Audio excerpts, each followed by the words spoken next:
Vale, anem a començar la classe. Vale, comencem la classe. A veure,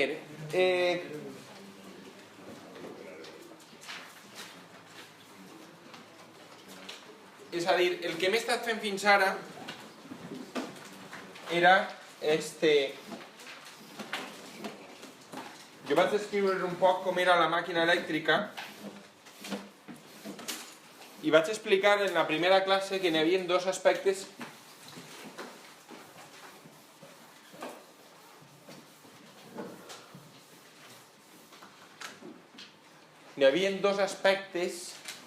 que eren complicats de fer, val? Complicats d'analitzar. Un era quan tu tens una fase alimentada, calcular el camp magnètic que aquesta fase genera, val? És a dir, veure quin camp magnètic estem generant. Si saps el d'una fase, doncs pots calcular el de la segona, el de la tercera. Vam veure que no treballem així per el tema de la no linearitat del circuit magnètic, és a dir, que el que fem és que no treballem en camps magnètics, sinó que treballem en capes de corrent. Val?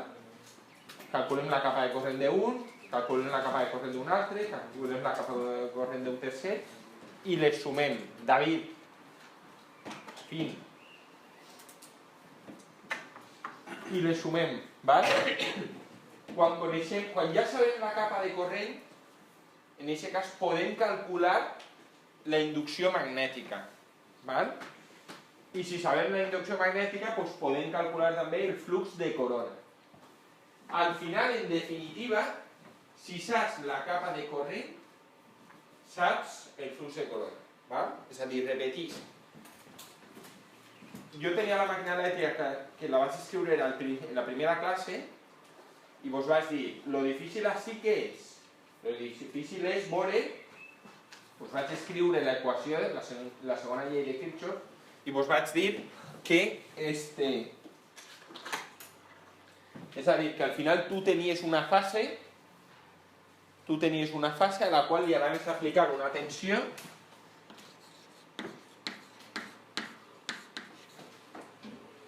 val? I aquesta tensió aplicada a la fase s'anava a invertir fonamentalment en vèncer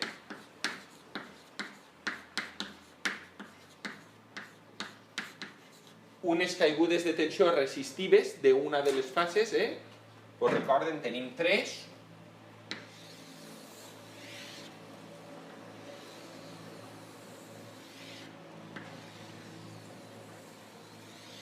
Bueno, pues estic escrivint, si en tinc 3, 1, 2 i 3, així entendem una altra, i així entendem una altra, estic escrivint l'equació d'una de les fases. Tu li apliques una tensió i aquesta tensió s'inverteix en vèncer una caiguda de tensió resistiva,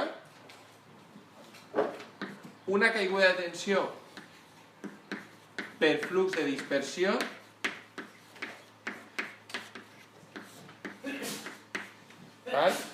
i a més, com jo tinc un camp magnètic així que està girant, jo tinc un camp magnètic així, B, que és de mòdul constant i que gira. Aquest camp magnètic que va girant induirà forces electromotrius en la fase, veritat?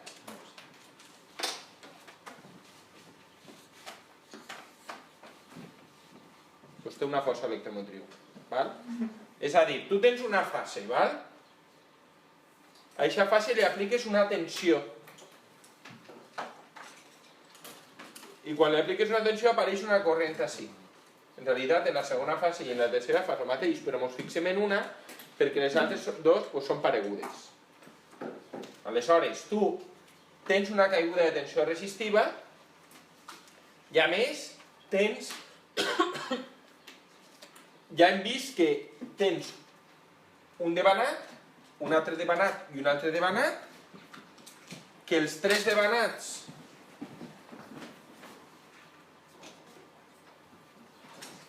anem a utilitzar els colorets, vinga.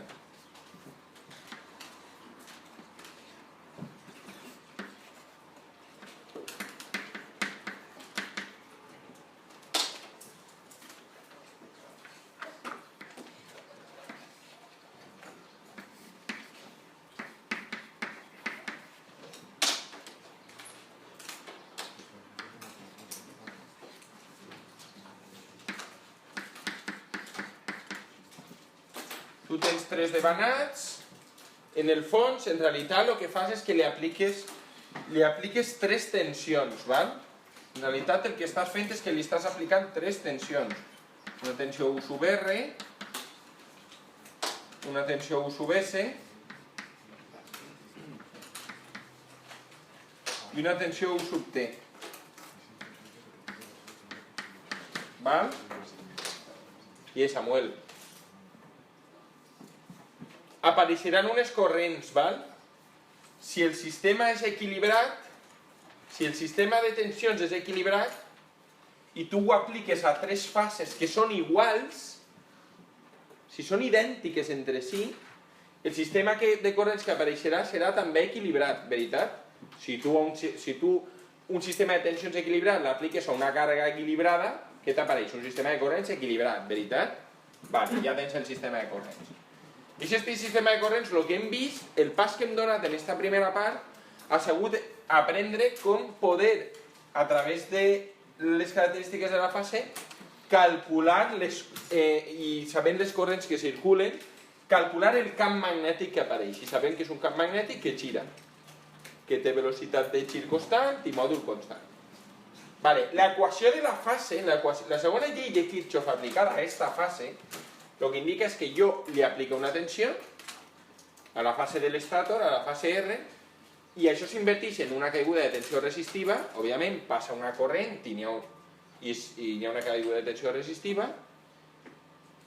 Este camp magnètic m'indueix una força electromotriu, crea una força electromotriu, i a banda n'hi ha un flux associat a les distintes fases que és un flux de dispersió, que és un flux que no ajuda a lo que és el funcionament de la màquina i que ve modelat per este terme d'ací.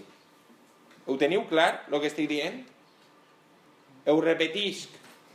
Màquina, 3 fases, la blava, la verda i la taronja, iguals. Li aplique 3 tensions iguals desfasades en el temps. Com les 3 fases són iguals, si jo li aplico un sistema equilibrat de tensions, m'apareixerà un sistema equilibrat de corrents. El que hem vist en l'assignatura és que si tu a 3 fases iguals, desfasades en l'espai, li apliques 3 corrents iguals, desfasades en el temps, això et crea un camp magnètic de mòdul constant i velocitat de gir constant. Aquest camp magnètic generarà forces electromotrius induïdes. Val? Per què? Pues perquè va girant i el flux que atravessa la fase blava canvia, veritat? El flux quan està així al camp, què val? 0. En la fase blava, si està així, n'hi ha unes línies que aniran per dalt i les altres per baix i no atravessa res. Val? Quan estigui així serà màxim, tot atravessarà la fase blava i anirà canviant. Aquesta variació de flux produeix força electromotriu induïda, que és aquesta d'ahí. I a banda, a part d'aquest camp magnètic que gira de mòdul constant, n'hi ha també altres camps magnètics, n'hi ha en realitat de 2 tipus. Unos que es tanquen per l'aire i altres que són camps harmònics. No vam dir que treballaríem en la ona fonamental? Doncs hi ha camps harmònics. Aquests camps harmònics també els clavem tots així, encara que no es tanquen per l'aire. Els que introdueixen això és la component fonamental, la sinusoidal. Sols la sinusoidal genera aquesta fent d'ací. Tota la resta, els harmònics i el que està cap per l'aire i tot, modelat a través d'això. Molt bé. El pas de corrents a camp l'hem analitzat. La pregunta que vaig a contestar ara és: si jo sé el que val el camp, com puc calcular la força electromotriu? Perquè si jo sé fer això, ja puc acabar d'escriure aquesta equació. Este paràmetre i els estime per assaig, i si sé calcular, si a través del camp sé calcular la força electromotriu, ja puc acabar de quadrar el sistema. ¿Vale? I puc acabar d'analitzar-ho, que és el que faré esta vesprada, en la classe de control. Agarraré aquesta equació, la modelaré en Simulí i modelaré un engegament, un arranque. ¿Vale? Algú vol vindre? Tenim més coses que fer. El què? Vale. Aleshores, teniu clar el que vaig a fer, no? Calcular força electromotriu a través del camp, i el sentit és per a poder escriure aquesta equació i tindre el model de la màquina. Aleshores, per a poder fer això, per a contestar aquesta pregunta, el que vaig a fer és treballar en el flux de corona. El flux de corona em permet calcular de forma fàcil i directa les forces electromotrius induïdes. Per a obtenir el flux de corona, ja ho vam veure l'altre dia, ho vaig repassar, ho hem vist ja 2 vegades. Ahir que ho vaig repassar i el dia que ho vaig veure per primera volta. Ho he de fer a través de la capa de corrent. Aquesta capa de corrent és la capa de corrent, cuidao, és la total de la màquina. I en lo de total de la màquina em refereix que si tinc aquestes 3 fases, doncs és la capa de corrent total d'aquestes 3 fases. Però si a més d'això tinc 3 fases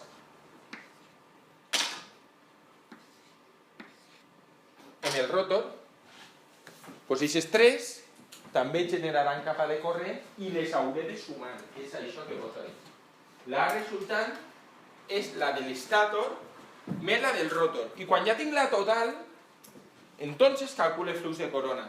Perquè la força electromotriu aquesta és la que genera totes les corrents del sistema, totes les corrents del sistema, no soles les que estan en l'estàtor o no soles les que estan en el rotor, totes.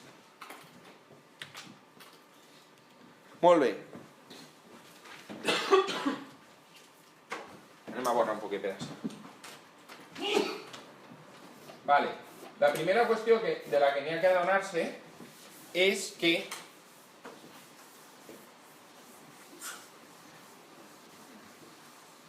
és a dir, recordem l'objectiu. L'objectiu quin és? Jo conec el camp, conec el camp, i el que he de fer és calcular força electromotriu induïda, en aquest cas ho vaig a caracteritzar a través del flux de corona, no el vector B, no el fasor B, sinó el fasor flux de corona, que és el que em resulta útil per això. Vaig a calcular força electromotriu induïda així, ¿vale? Aleshores, el que vaig a fer primer és veure com puc, que és el dibuixet que teniu ahí, com puc analitzar el flux que atravessa una fase com a una suma dels fluxos de corona de cada un dels seus conductors. Fixeu-vos.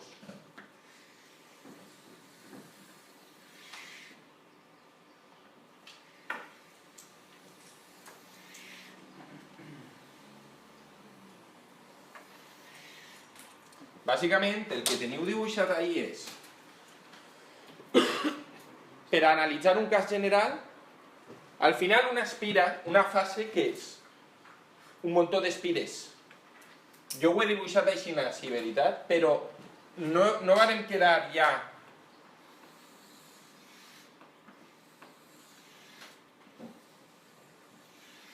que podia ser que això en realitat estava constituït com a que en tenia una així, una altra així, una altra així, una altra així i una altra així. Això per què es feia?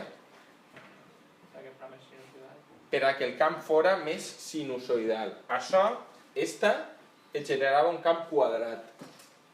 I esta anava a generar-te un camp a escalonets, que era més sinusoidal. Aleshores, si jo tinc una espira genèrica en una posició qualsevol i vull calcular el flux que la travessa, per què vull calcular el flux? Perquè si sé el flux, el derive i tinc la força electromotriu. Sí o no? Aleshores, si vull calcular el flux, jo què tinc? Jo tinc així, m'invento unes línies de camp que puc tindre en aquest moment, aixina, diguem que són així, val? Imaginem que en aquest moment, en aquesta posició, pues, les línies de camp que jo tinc van així, val? Al final el flux que m'atravessa a mi l'aspira, quin és? Pues si jo tinc... L'aspira en realitat ve així i es tanca per ahí, veritat? Aleshores, quantes línies de camp comptant m'atravessen? Pues 1, 2, 3 i 4, no? I fin de l'assumpte. Aquestes 4 venen així i atravessen a l'aspira i es tanquen. Però jo això puc analitzar-ho a més. En compte de dir les que atravessen l'aspira, puc dir, mira, així tinc el centre. ¿Val? I esta està en la posició alfa 1, per dir alguna cosa. Alfa 1. Respecte d'ací, val?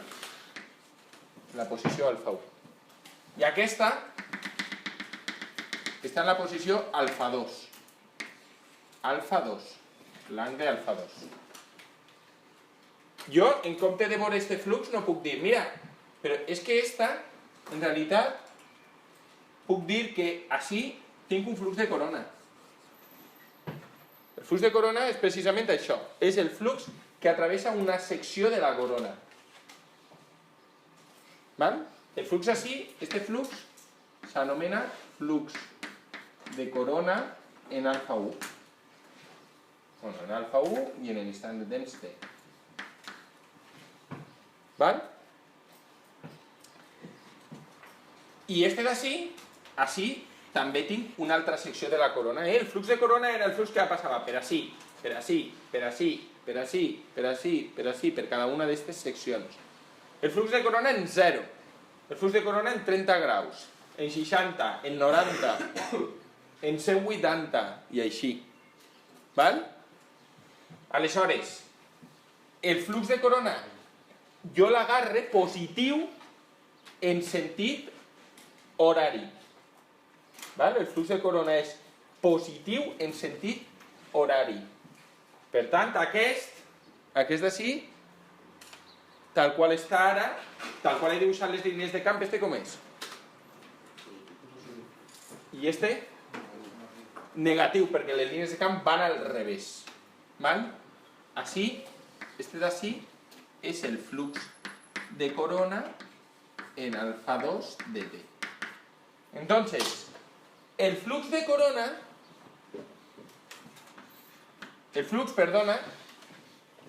ahí no sé quina això gastarà, el flux de l'espira AB, el flux de la meva espira AB, en funció del temps, és el flux de corona en alfa 1 de t, i alfa 1 és on està l'aspira A, el conductor A, menos el flux de corona en alfa 2 de t. El flux AB és el flux que m'atravessa l'espira. L'espira AB, ¿val? I aquí és igual. Pues el flux de corona en alfa 1 menos el flux de corona en alfa 2. ¿Y per què menos?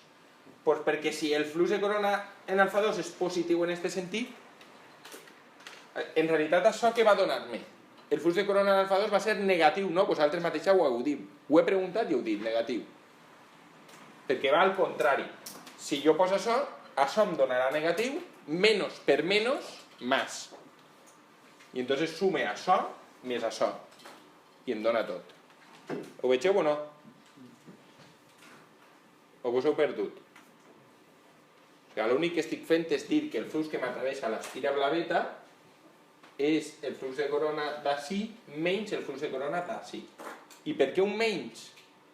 Pues perquè, com jo l'he definit positiu en aquest sentit, si jo li poso un signe negatiu així, com este va donar-me negatiu, este element va ser negatiu, menos per menos, això és negatiu, este és negatiu,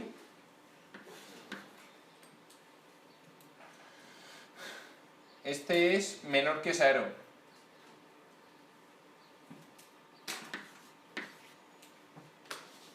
Y este es mayor que 0.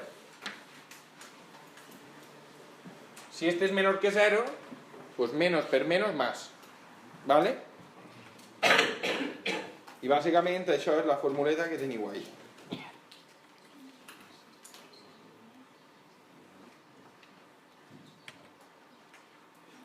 Vale. Qüestions importants. A veure, respecte del flux de corona. Diu, el flux de corona en un règim dinàmic, arbitrari, dinàmic vol dir que estàs arrencant la màquina, per exemple. ¿Vale? El fasor pot variar en amplitud i possessió. Vale, pues vale. És a dir, que el que està dient, bàsicament, és que en un règim genèric l'amplitud de la ona pot canviar en el temps. I la seva posició, doncs, òbviament, també. Si estàs en règim permanent, el mòdul és constant i la velocitat de gir és constant. Per exemple, mireu, vaig a posar-vos un exemple, a veure si aconseguís que ho entengueu això. Mira, anem a suposar l'arranque d'un motor, ¿vale? Mireu, això ho teniu clar, veritat? Teniu clar que tres corrents que són iguals i que alimentes un devanat trifàsic equilibrat et dona un camp magnètic que gira de velocitat constant i mòdul constant. Això està clar, no? Ho he demostrat, ho hem comentat diverses vegades, tot bé. Vale. En un arranque, al principi de l'arranque, quan l'arranque del motor bàsicament és que tu li dones, tu connectes, tu li poses a l'interruptor i això fa i puja la velocitat. Depèn del motor, pot durar des de 2 segons a 10. Depèn fonamentalment de la inèrcia, més que de la potència. Un motor de l'ordre de 300 quilowatts pot tardar en arrencar entre 2 i 10 segons. També podria tardar de l'ordre de minuts, o de l'ordre de mig segon. Depèn de la inèrcia, fonamentalment. Aleshores, penseu, jo tinc el motor, i li connecte. En el moment de la connexió, posa-li 0,1 segons, 0,1 segons després d'haver connectat, perquè en l'instant inicial els corrents que valen? 0. Aleshores, 0,1 segons després d'haver connectat, les tres corrents com són? Són iguals?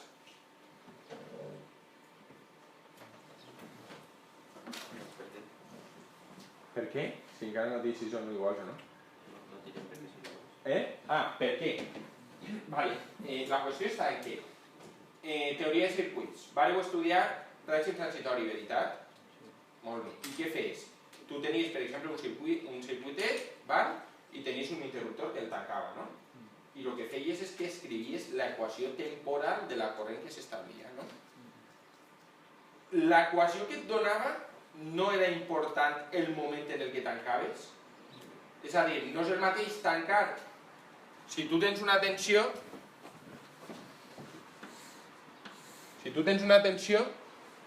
que fa així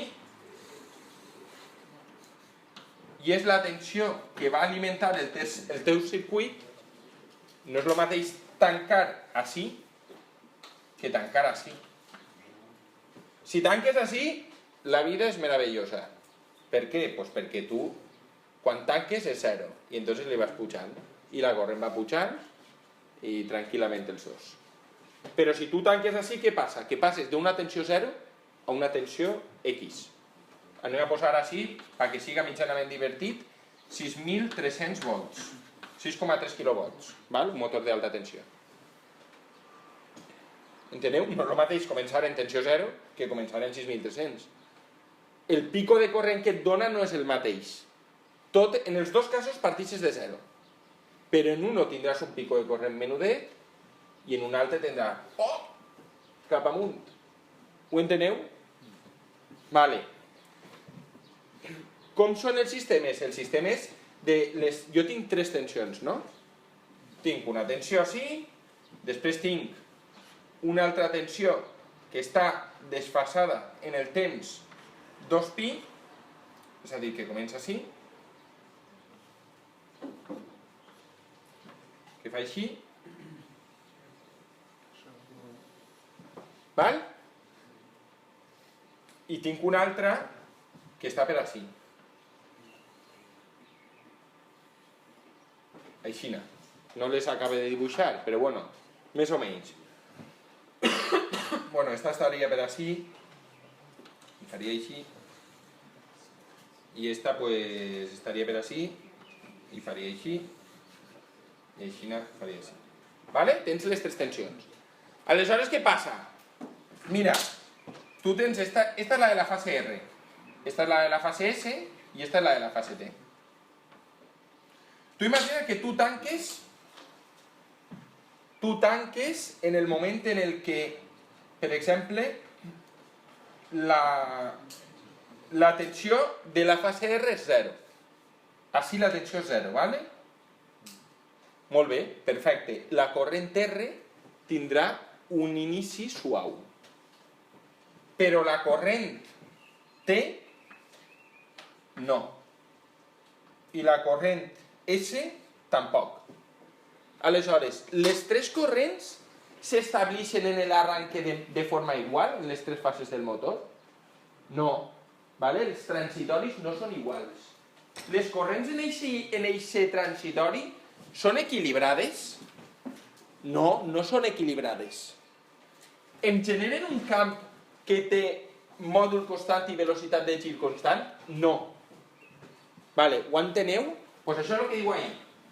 Que en un règim dinàmic arbitrari, el camp magnètic, i com a conseqüència el flux de corona, no té per què girar a velocitat constant ni tindre mòdul constant.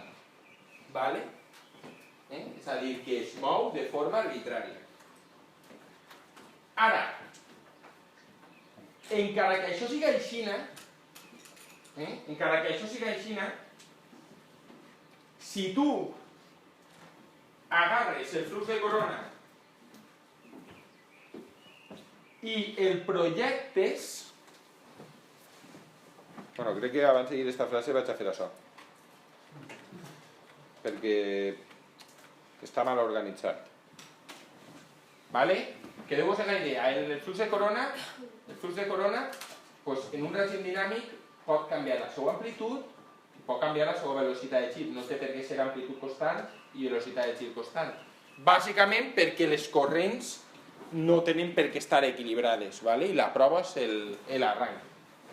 Ara fixeu-vos, ahí en aquesta transparència, l'únic que s'està fent és particularitzant aquest cas. Això que hem analitzat, val? S'està particularitzant per a un cas molt especial. I el cas molt especial és aquell en el que l'espira, en compte d'estar així, els seus 2 costats estan diametralment oposats. Estan un a un costat i l'altre a l'altre costat. Anem a dibuixar-ho.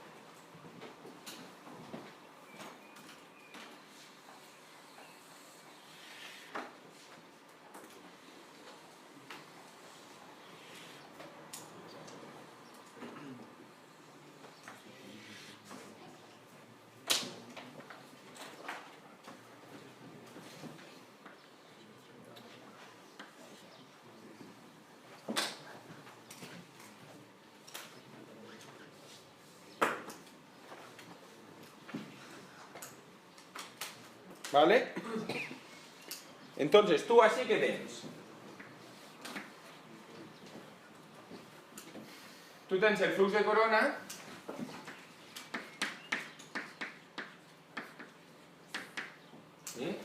així anem a fer-ho en permanent, però després ho veurem en transitori. En permanent és això. El flux de corona té aquesta expressió. Té un mòdul constant i una velocitat de gir constant. Mòdul constant, velocitat de gir constant. Això seria en règim permanent. En règim transitori, pues tendría un valor de mòdul genèric i un valor de velocitat genèric també. Aleshores, el que així fem és dir, si tu tens A, això és A, ¿vale? I això és A'. I diem, així n'hi ha un flux que l'atravessa, ¿vale? N'hi ha un flux que l'atravessa, siga el que siga. ¿Vale? En este cas, pues s'ha dibuixat de manera que, si tu mires ahí, pues tens les línies de camp, l'eix magnètic ve per ací, i tens línies que se'n van cap allà i línies que se'n van cap ací. ¿Vale? L'eix magnètic va així, i el de flux de corona està a 90 graus. ¿Vale? Bueno, si tu comptes així línies de camp, en realitat és un cas particular d'aquella. Simplement tu tens que el que t'atravessa això, el que t'atravessa l'espira, és el que ve per ací menys el que ve per ací. En realitat, sols és un cas particular d'aquest, en el que dius que el flux que t'atravessa l'espira a A', en funció de T, és igual a que el flux de corona en la posició alfa A en T, i alfa A qui és? És això.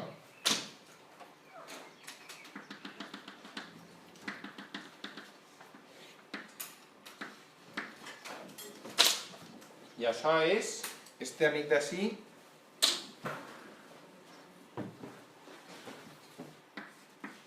este d'ací és flux de corona de alfa A en T.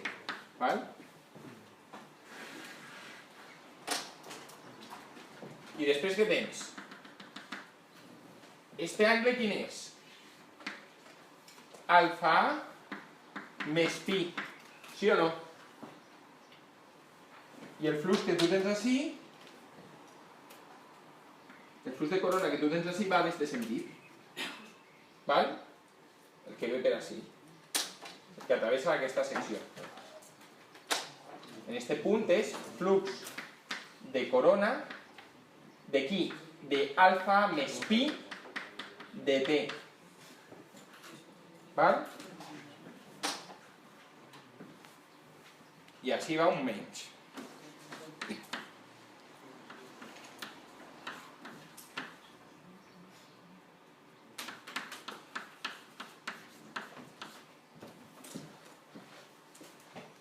¿Vale?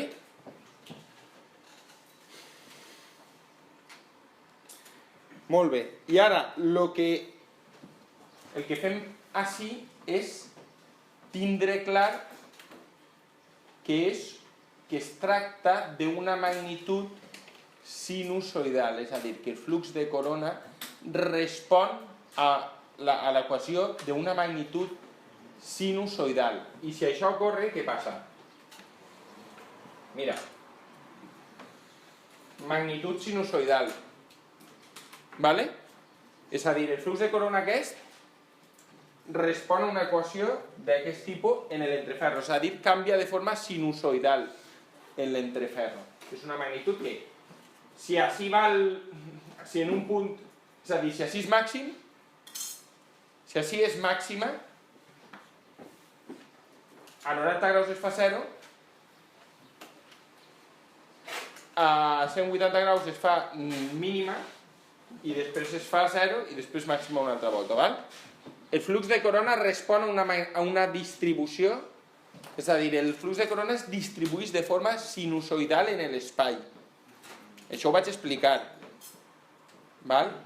Bueno, en general, totes les magnituds que estem veient, totes tenen un valor distint per a cada posició angular i aquest valor va canviant de forma sinusoidal, no estic dient res nou. Aleshores, si tu tens el flux de corona en una posició així, mira, si tu tens així el flux de corona, o sense posar això, per a no liar, si això és alfa A, i el flux de corona val tot això, en alfa A més pi, Quan val?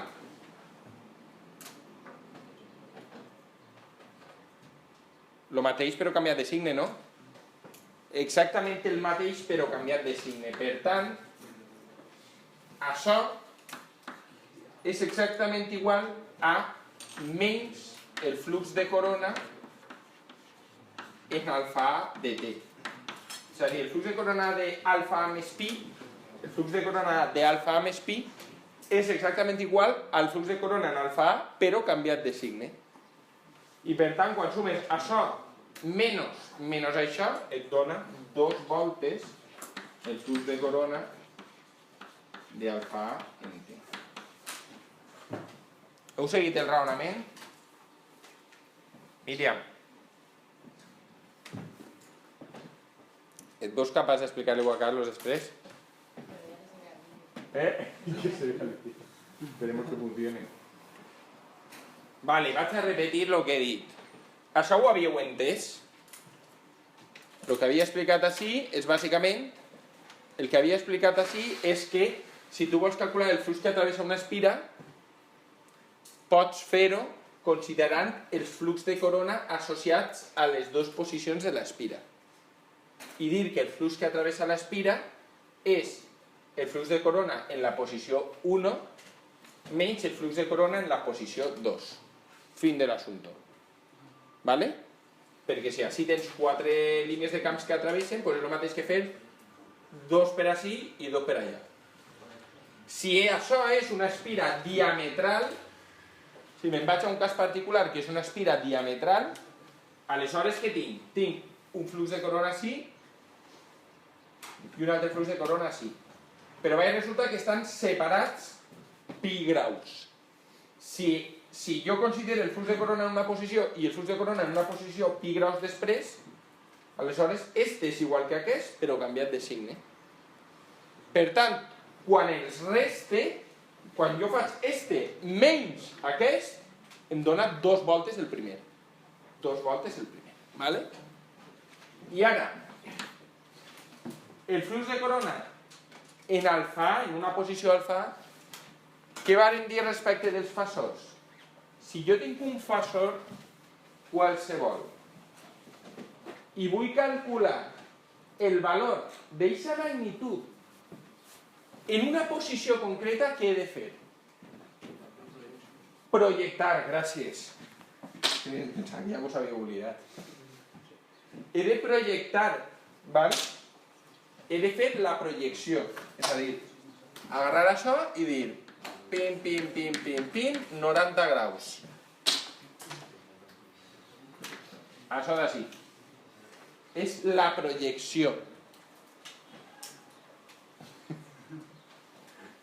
Un fasor qualsevol, si tu vols calcular, el fasor et dona a on està el màxim i a on està i el que val el màxim.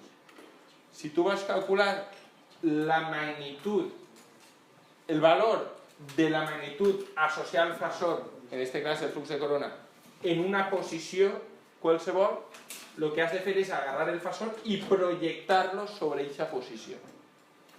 I et donarà el valor del flux de corona en aquesta posició. ¿Vale? Aleshores, això és igual a 2 voltes la projecció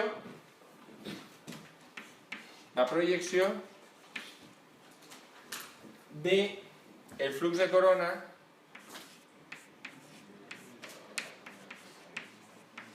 sobre alfa. ¿Vale?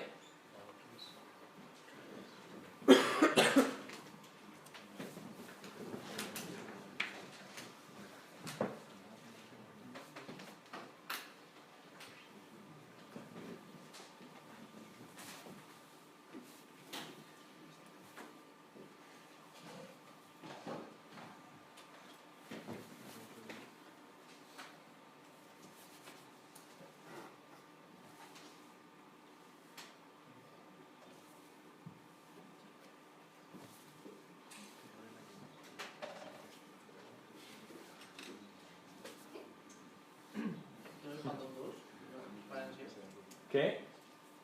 A on? així i diu 2 voltes flux de corona d'alfa i el flux de corona d'alfa és això. Val? Per una altra banda, si això està en règim permanent, és a dir, si estàs en règim permanent, el que ocorre és que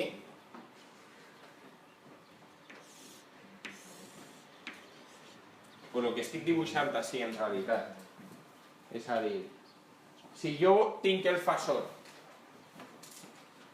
¿vale? I va resultar que el fasor respon a aquesta equació, ¿val? Respon a aquesta equació.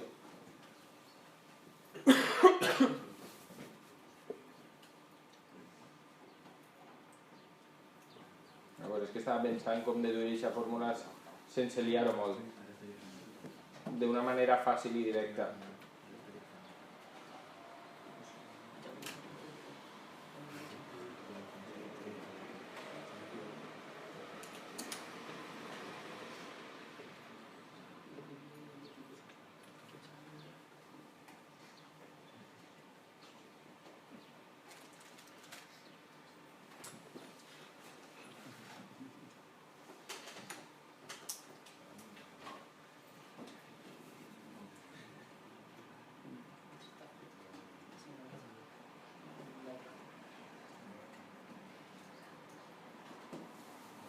A veure, això com ho faig.